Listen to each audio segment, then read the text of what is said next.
তো গীতার একটি অধ্যায় কি বলেছেন? তো বলেছেন ভগবান যে মৃত্যুকালে গীতা শব্দ উচ্চারণ করিলে মানব জনম অতি উত্তম গতি লাভ করে। এর অর্থাৎ গীতাকে যে উচ্চারণ করে, গীতার নাম যে স্মরণ করে, তো তার মানব জনম অতি উত্তম কল্যাণ হবে। গীতার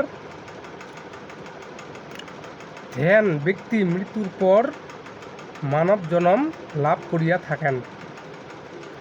পাঠক বারবার গীতা পাঠ করিয়া শাশ্বত মোক্ষ প্রাপ্ত হন। মরণ্য মুখ্য ব্যক্তি গীতার নাম উচ্চারণে করিয়া পরম গতি লাভ করিয়া থাকেন।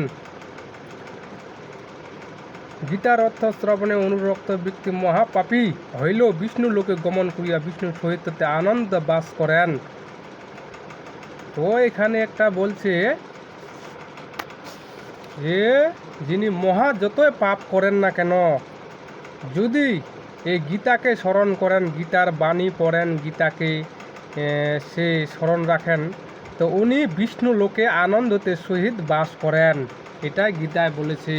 হরে কৃষ্ণ, জয় গীতা।